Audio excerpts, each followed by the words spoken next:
அந்த மலையில் இருக்கக்கூடிய எல்லா பகுதியும் முருகபெருமானுக்கும் கோவிலுக்கும் சொந்தம் என்பது 1930 பிரிவி கவுன்சிலுடைய தீர்ப்பு. சுதந்திரத்திற்கு பிறகு தொடர்ச்சியாக 1994 2014 17 வேற வேற காலகட்டத்தில் இவங்க வேண்டுமென்றே பிரச்சனைக்கு ஒரு கேச போடுவாங்க. வந்திருக்கக்கூடிய தீர்ப்பு டிசம்பர் 1 2025 தீர்ப்பு என்பது முற்றிலும் வேறுபட்ட ஒரு தீர்ப்பு. இத்தனை காலமாக இந்து சொந்தங்களுடைய கோரிக்கை என்னன்னா, மலையினுடைய உச்சியிலே சென்று தீபம் ஏற்ற வேண்டும் என்பது கோரிக்கை.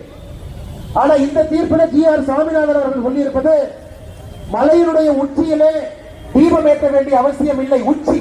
உச்சியில தர்கா இருக்கு. அந்த உச்சிக்கு கீழே 50 மீட்டர் கீழே தீப தூண் இருக்கிறது. தூணிலே தீபம் ஏற்ற வேண்டும் என்று இந்த பெட்டிஷன் போட்டிருக்கக்கூடிய ஒரு 6 பேர் கேட்டிருக்கிறாங்க. அவங்க கேட்டதுல எந்த விதமான தவறும் இல்லை. இத்தனை ஆண்டு காலமாக காங்கிரஸ் எம்பி ட்விட்டர்ல போய் சொல்றாரு. அவர் பத்திரிகையாளர் சந்திப்பை நான் பார்த்தேன். யாருமே மலையினுடைய உச்சியில தர்காவில் போய் தீபம் ஏற்ற வேண்டும் என்று யாரும் கேட்கவில்லை. இந்த தீர்ப்புல கேட்டிருப்பது தீபத்தூணிலே தீபம் ஏற்ற வேண்டும் என்பதுதான் கோரிக்கை. அந்த கோரிக்கை இந்த கேஸ் முதலாக இப்பதான் லிஸ்ட் ஆயிருக்கு. அந்த கேஸுக்கான தீர்ப்பு தான் திரு ஜி.ஆர். சாமிநாதன் அவர்கள் கொடுத்திருக்கிறார்கள். தீபத்தூணிலே தீபம் ஏற்றுவதற்கு முழு உரிமை இருக்கு.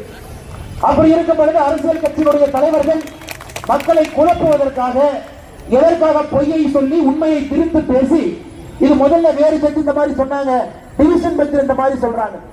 இது ஒரு இந்து சொந்தமும் புரிந்து கொள்ள வேண்டும் என்பதற்காக நான் சொல்லுகின்றேன். இன்று வந்திருக்கக்கூடிய தீர்ப்பு தீபத்தூணிலே ஏற்ற வேண்டும் என்று வந்திருக்கக்கூடிய தீர்ப்பு. தீபத்தூண் யாருக்கு சொந்தம்? தீபத்தூண் எல்லோருக்குமே தெரியும். அது முருகனுக்கு சொந்தம். அங்க இருக்கக்கூடிய திருப்பரங்குன்றம் கோயிலுக்கு சொந்தம். திருப்பரங்குன்றம் கோயிலை யார் நிர்வகிக்கிறாங்க?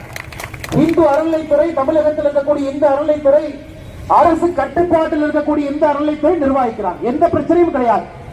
நீதிபதியினுடைய உத்தரவு என்ன? அறநிலைத்துறை சார்பாக உங்க கட்டுப்பாட்டுல கோயிலுக்கு சொந்தமான இடத்தில் இருக்கக்கூடிய தீபத்தூணில தீபத்தை ஏற்ற வேண்டும் என்பது நீதிபதியினுடைய ஆர்டர். எதுவுமே தவறு இல்லைங்களே. தீபத்தூண் கோயிலுக்கு சொந்தம், தவறு இல்லை.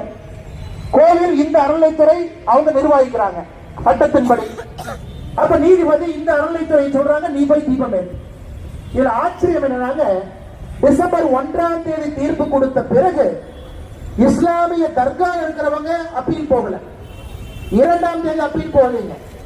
2 அப்பீல் போன ஒரே ஒரு நபர் யாருன்னா, அந்த இந்து அறநிலைத்துறை அந்த கோவிலினுடைய செயலாளர் அப்பீலுக்கு போறாரு. இந்த தீர்ப்பு தவறு. அப்ப நாம் எல்லாரும் திராவிட முன்னேற்ற கழகத்தினுடைய அரசை கேட்கிறோம், எதுக்குலையா இந்த அறநிலைத்துறை வச்சிருக்கிறீங்க?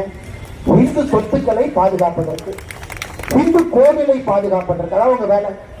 எதற்கு செயல் அலுவலருக்கு, எக்ஸிகியூட்டிவ் ஆபீசருக்கு மக்கள் வரிப்பணத்துல மாசம் 1ஆம் தேதி சம்பளம் அக்கௌண்ட்ல கோவிலை நிர்வகிப்பதற்கு இந்து சொத்து